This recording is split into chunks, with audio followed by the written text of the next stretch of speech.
Assalamualaikum warahmatullahi wabarakatuh. Selamat pagi untuk kita semua. Alhamdulillah kita bertemu lagi di ASC Channel.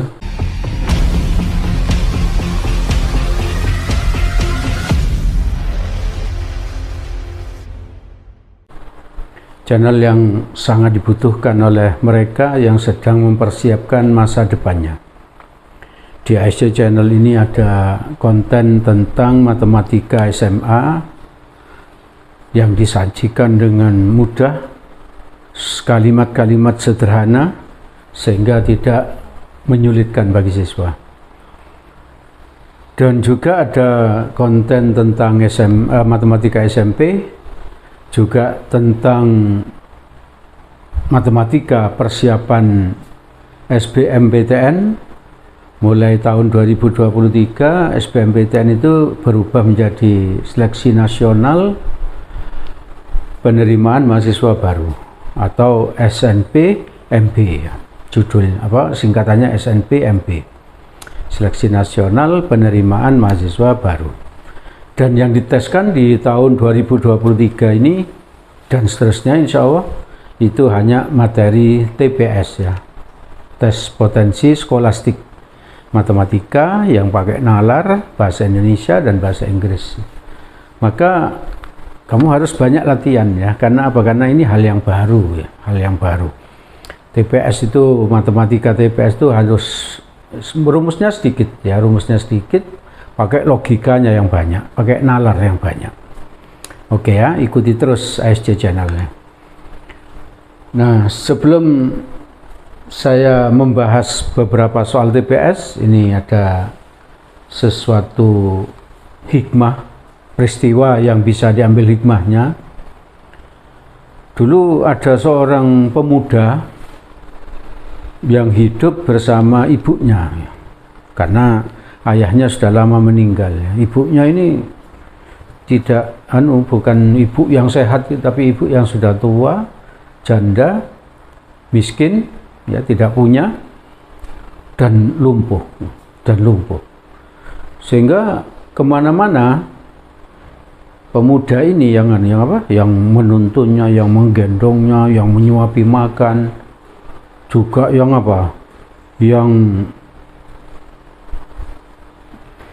membawa kalau misalnya butuh ke kamar mandi itu digendong, yang nyawi ya, dan sebagainya. Luar biasa berarti pemuda ini. Semua kebutuhan ibunya yang kayak tadi itu dia yang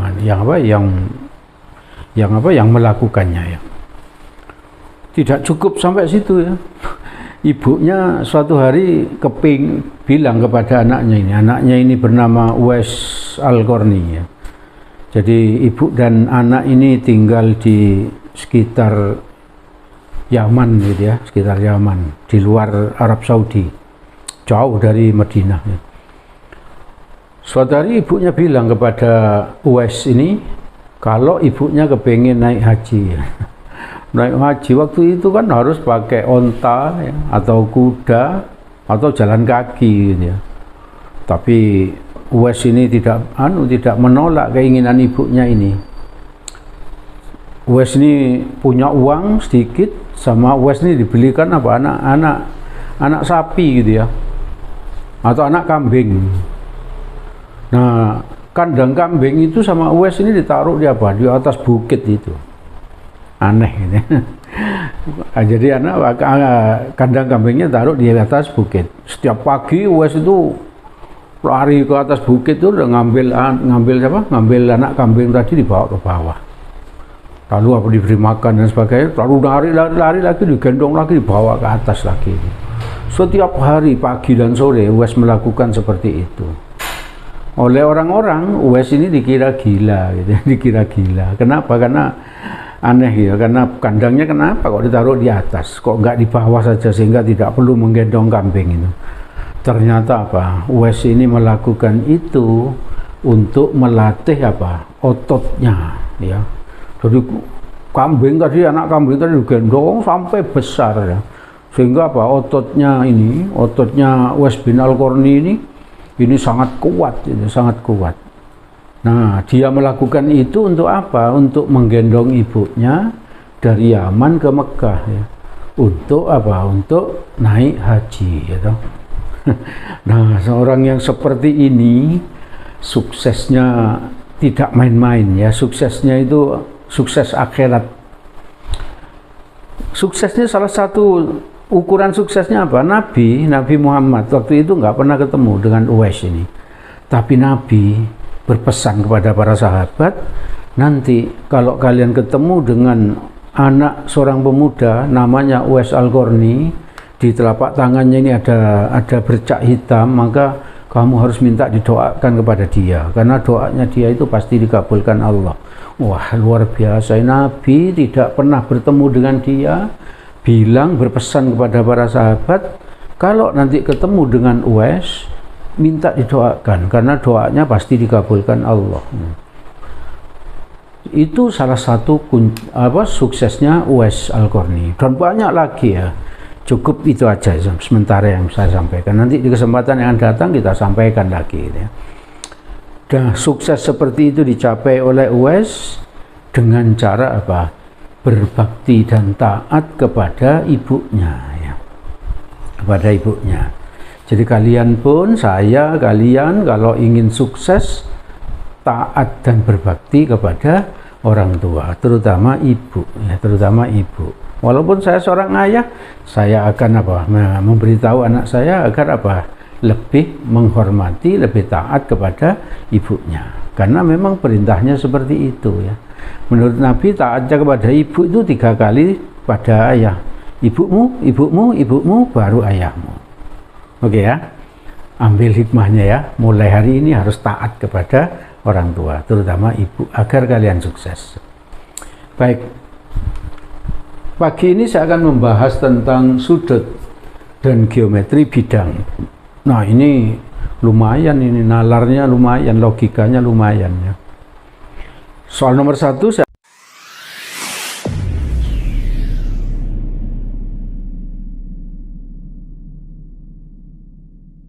ambil dari soal TPS UTBK tahun 2022 ya.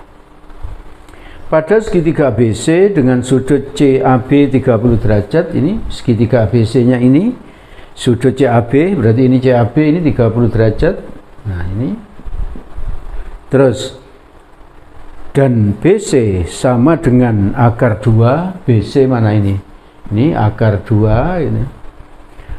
Jika CD tegak lurus dengan AB ini, CD tegak lurus dengan AB, berarti ini tegak lurus. Ya. Terus berikutnya, sedangkan BD sama dengan CD, ini BD sama dengan CD gitu ya.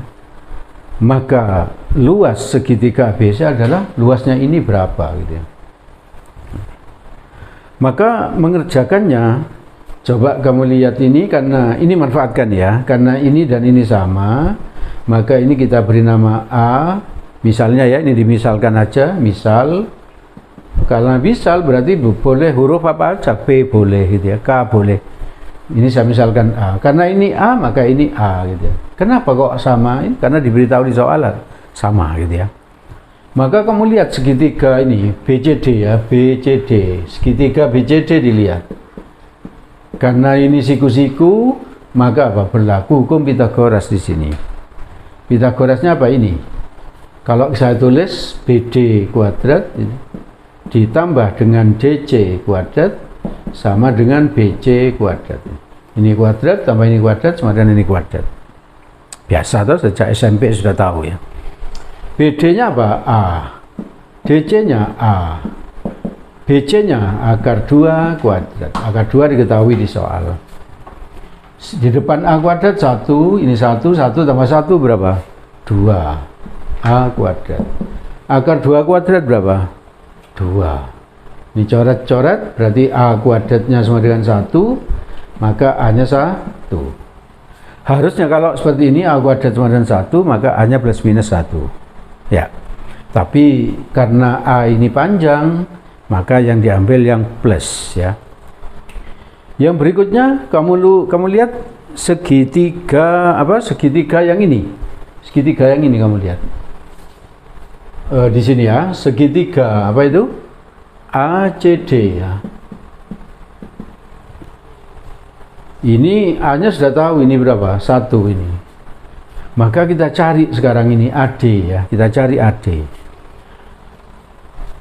Kalau saya punya begini, CD dibagi dengan AD, ini sama dengan apa ini? Di segitiga ACD. Segitiga ACD itu ini. Berarti ini, kalau saya pakai 30 derajat, depan per samping. Desa, apa desa itu? Tan ya, tan 30. CD-nya berapa? CD sama dengan A, A-nya 1 ya, 1. AD-nya ditanya ya, AD mau dicari sama dengan tan 30 seperakar 3 kan boleh ya. Tan 30 itu bisa ditulis sepertiga akar 3, bisa ditulis seperakar 3. Berarti ini AD-nya sama dengan akar 3, tahu? Nah, AD sama dengan ini langsung. Luas segitiga ini tanya, luas segitiga ABC ya berarti L sama dengan apa? Setengah alas kali tinggi. Alasnya apa itu? AB ya, AB. Tingginya ya CD ya, CD. AB berapa? AD-nya tadi akar 3, ini akar 3 ya. Dapat dari mana? Dari sini. Terus ini A-nya 1 ya. Berarti AB sama dengan apa? Akar 3 ditambah 1 ya. Setengah AB-nya adalah akar 3 ditambah 1. CD-nya sama dengan A. A-nya berapa? 1. Sehingga ini sudah selesai ya. Coba kita lihat. Setengah akar 3 itu, setengah kali akar 3 ditambah 1 itu adalah jawaban B ya toh.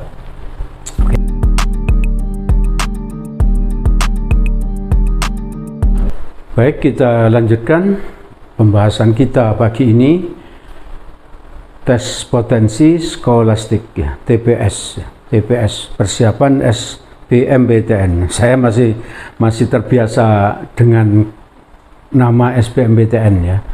Walaupun nanti ini akan berubah menjadi seleksi bersama penerimaan mahasiswa baru. Seleksi nasional ya, seleksi nasional SNPMB ya. Waduh, masih sulit. SNPMB, seleksi nasional penerimaan mahasiswa baru. Baik, contoh nomor 2.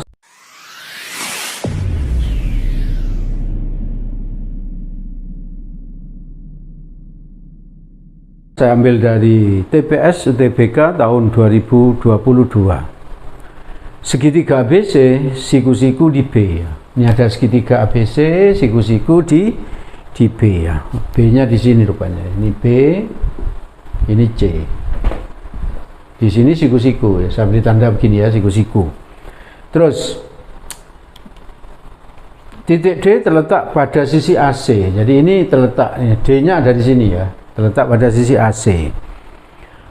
Lalu sehingga segitiga BDC siku-siku di D. Mana BDC ini? BDC siku-siku di D. Ini siku-siku begini ya. Besar sudut ABD 30 derajat. ABD mana ini? ABD ini 30 derajat ya. Lalu BD sama dengan 3. Mana BD? Ini BD 3 ya. Dan ABDE merupakan jajar genjang. ABDE mana? ABDE itu jajar genjang. Yang ditanya panjangnya AC. Panjang AC berarti ini berapa? Kayaknya yang ini nggak perlu ya kayaknya. Kamu lihat ini aja ya. Kamu lihat ini. Lihat segitiga yang kecil itu. A, B, D ya. Kalau di sini saya pakai 30 derajat ya, 30 derajat, lalu di sini BD dibagi dengan AB, ini sama dengan apa? Kalau di sini 30 derajat. Nih, kamu lihat di segitiga ini. 30 derajat ini samping ya, permiring. Berarti sami ini, sami apa? Samping permiring apa? Cos ya. Cos 30. Ini kita sudah mau ketemu apa? Mau ketemu itu AB ya, karena BD sudah tahu yaitu 3 per AB ya. Cos 30 berapa? Setengah akar 3 ya. Setengah akar 3. Berarti ini AB-nya berapa? AB ini kan ke sana. Iya toh? 2-nya kalikan silang ke sana. Berapa? 6. Dibagi akar 3-nya ke sana. Akar 3. Bisa ya? Akarnya tidak di bawah, ini langsung kalikan langsung ke sini ya. AB sama dengan apa? 6 per akar 3 kali akar 3 per akar 3 ini. Akar 3 kali akar 3 berapa? 3. 6 bagi 3 2. Berarti AB nya 2 akar 3. Ditanya AC, maka sekarang lihat segitiga yang besar ya, segitiga apa? ABC ya. Kalau ini 30 derajat, ini siku-siku, ini kan 60 derajat. Iya tak? Berarti apa? Ini kita sudah tahu mau nyari ini. AB kalau dibagi AC apa coba? AB kalau dibagi AC. Kenapa ada yang tanya? 60 dari mana? Inilah. Segitiga ini jumlahnya kan, jumlah sudut segitiga kan 190. Ini berapa kalau segitiga-siku? 90. Ini 30.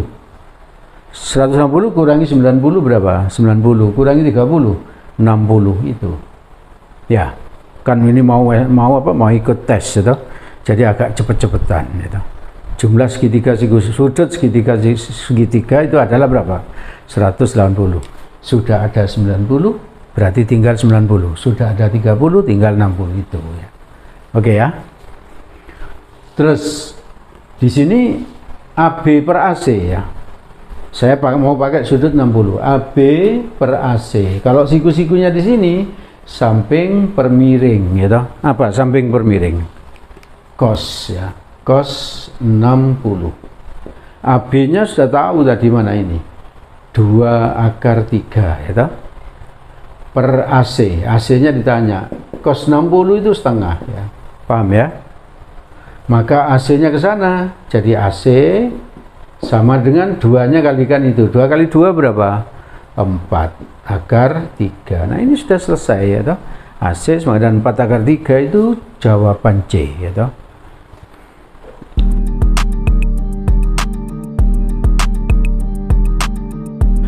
Baik, kita lanjutkan pembahasan kita tentang persiapan menghadapi tes masuk perguruan tinggi ya, yang mulai tahun 2023 nanti akan diberi nama Seleksi Nasional Penerimaan Mahasiswa Baru SNPMB ya, SNPMB yang tadinya bernama SBMPTN UTBK.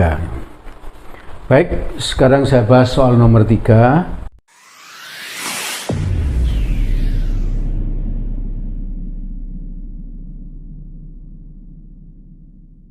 Ini saya ambil dari soal TPS UTBK tahun 2019 ya. Soalnya agak panjang ini ya. Memang soal TPS itu kadang panjang dan bergambar-gambar kayak gini. Nah ini. Pada segi 6 A, B, C, D, E, F, titik-titik ini ya, segi 6-nya ini. A, B, C, D, E, F ya. Lalu ada kalimat titik-titik A, B, C, D ini. A, B, C, D merupakan titik-titik sudut suatu persegi. Nah ini persegi berarti ini sama ya, ini dengan ini sama panjangnya, dengan ini juga ya. Terus berikutnya, dan FE sejajar BC ini, BC ini sejajar FE ya, sejajar ini ya, dengan ini sejajar. Terus berapakah besar sudut AFE? Mana AFE ini? Sudut ini berapa? Terus putuskan apakah pernyataan 1 dan 2 berikut cukup untuk menjawab pertanyaan tersebut. Yang satu ya, pernyataan satunya adalah ini. AF sama dengan FE sama dengan apa? Sama dengan ED ya. Terus pernyataan 2-nya, saya tulis sini ya. 2 yaitu apa? AE sama dengan FD ya. AE sama dengan FD. AE sama dengan FD. Oke. Jawaban yang disiapkan di halaman berikutnya itu. Nah, itu ditampilkan itu. Pernyataan satu saja cukup untuk menjawab pertanyaan, tetapi pernyataan dua saja tidak cukup. Itu dihafal itu ya, karena kalau ada soal kayak gini ABCD-nya, ABCDE-nya itu tetap selalu itu. Terus yang kedua apa? Pernyataan dua saja cukup untuk menjawab pertanyaan, tetapi pertanyaan satu saja tidak cukup. Yang C, dua pernyataan bersama-sama cukup untuk menjawab pertanyaan tersebut, tetapi satu pernyataan saja tidak cukup. Yang D, pernyataan satu saja cukup untuk menjawab pertanyaan, dan pertanyaan dua saja cukup, ya. Terus yang E, pernyataan satu dan pernyataan dua tidak cukup untuk menjawab pertanyaan. Kita lihat kalau ada kayak gini, kerjakan satu-satu. Satu dulu kita kerjakan. Kalau ini AF sama dengan FE sama dengan ED, berarti ini AF sama dengan FE, atau saya tulis gini ya. Nah, gini agar nggak sama dengan ini ya. Menunjukkan apa? Ini sama ya. Berapa besar sudut ini? Nah, kalau kayak gini kita buat aja begini ya. Ambil di sini tengah-tengah, ambil segitiga begini, ambil segitiga begitu. Maka akibatnya apa? Ini dan ini sama. Nah, ini loh. Iya toh, sama. Betul ya? Terus ini dan ini sama. Akibatnya ini dengan ini sama juga.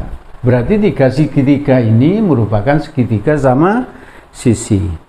Kalau segitiga sama sisi, ini sudut ini berapa?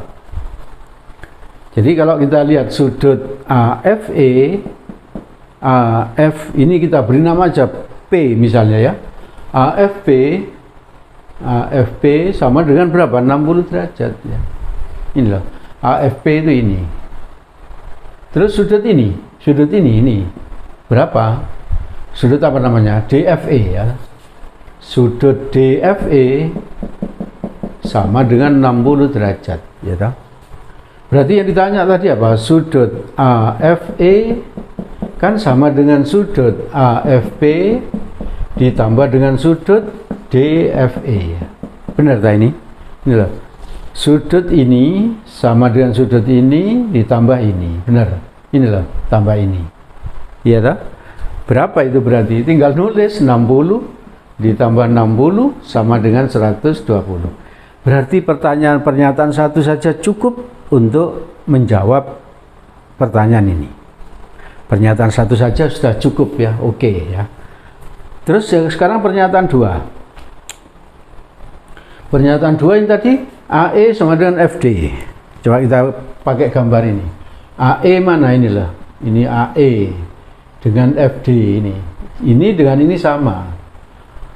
Nah, kalau pernyataan ini dengan ini sama, bisa jadi ini dengan ini memang sama, tapi dengan ini tidak sama. Ya. Kalau ini dengan ini tidak sama, berarti segitiga yang kita buat tadi itu bukan segitiga sama sisi. Jadi kalau ini dan ini nggak sama, ini bukan segitiga sama sisi nanti. Kalau bukan segitiga sama sisi, maka sudutnya nggak bisa ditentukan jumlahnya. Maksudnya nggak bisa ditentukan ini karena apa? Karena bisa berubah-ubah kan segi ininya kan bisa berubah begini kalau memang dibutuhkan, bisa begini kan. Nah gini, nah ini nanti apa? A, di sini apa? D, ini E, ini apa? F. Kalau seperti ini kan tambah besar, tambah kecil ya toh. Bisa berubah-ubah. Kalau ini diperpendek maka berubah lagi. Sehingga apa? Kalau ini saja yang diketahui sama, maka sudut ini tidak bisa dikerjakan, tidak bisa dicari. Maka pernyataan dua saja tidak cukup, gitu. Maka kita cari yang pernyataan satu saja cukup, pernyataan dua saja tidak cukup. Berarti jawaban A. Itu jawaban A, kita lihat. Pernyataan satu saja cukup dan pernyataan dua saja tidak cukup. Sesuai toh? Berarti jawabannya apa? Jawabannya adalah A.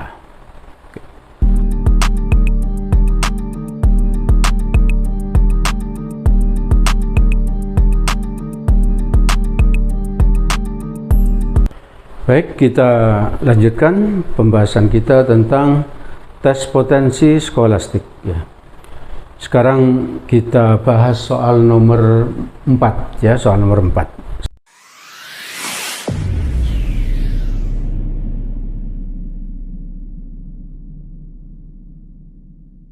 Saya ambil dari TPS UTBK tahun 2020. Ingat tadi itu pesannya agar kamu sukses, taat dan berbakti kepada orang tua, terutama ibu ya. Ibumu baru ayahmu ya. Jadi ke ibu 3 kali dibandingkan ayah ya. Baik, soalnya pada persegi ABCD, ini gambarnya nih A, B, C, D, ini persegi ya. Lalu ada ketentuan di sana. Yang pertama, AE sama dengan EF. Mana? AE sama dengan EF sama dengan FB, ini FB sama dengan AG sama dengan GH sama dengan HD ya. Sama dengan HD. Itu ketentuan pertama. Yang kedua, di soal diketahui EK dan FL tegak lurus terhadap AD. Mana EK? Ini EK dan FL tegak lurus terhadap AD ya. Berarti terhadap AB ya, terhadap AB. EK dan FL tegak lurus pada AB. Ini tegak lurus ini. Lalu berikutnya GK dan HL tegak lurus pada AD. GK dan HL tegak lurus pada HD. Pada AD, berarti ini siku-siku. Lalu ini diarsir, di soal diarsir, yang ditanya rasio antara luas daerah yang tidak diarsir dan daerah yang diarsir adalah, jadi yang tidak diarsir ini loh, dengan yang diarsir berapa gitu. Kalau siswa yang kurang latihan soal, maka apa? Ini dihitung dulu gitu ya. Lalu apa? Luasnya ini dihitung semua. Nanti yang kosong itu sama dengan apa? Total dikurangi yang diarsir. Tapi kalau kita sudah latihan soal banyak, kita cukup cerdas jadinya. Kalau ditanya luas yang tidak diarsir dengan luas yang diarsir adalah cukup ini diperpanjang aja ini. Nah ini. Sehingga ini ada kotak. Berapa kotak yang tidak diarsir? Nggak perlu dihitung, 3 berarti. 3 kotak ya toh? 3 kotak. Yang diarsir ada berapa? 1, 2, 3, 4, 5, 6. Berarti 6 kotak. Ya sudah, ini dicoret gitu ya. Sama dengan apa? 1/2 ya. 1/2. 1/2 itu jawaban C. Itu sudah selesai ya. Tidak sulit.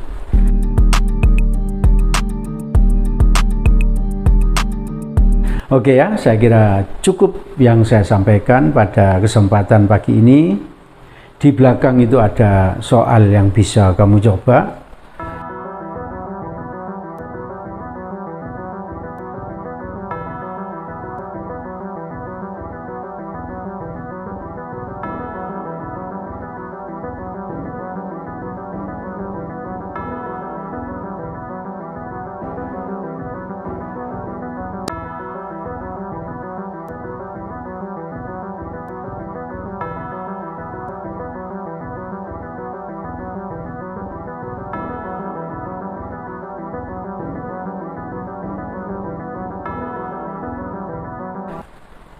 Dicoba aja ya, jangan takut salah.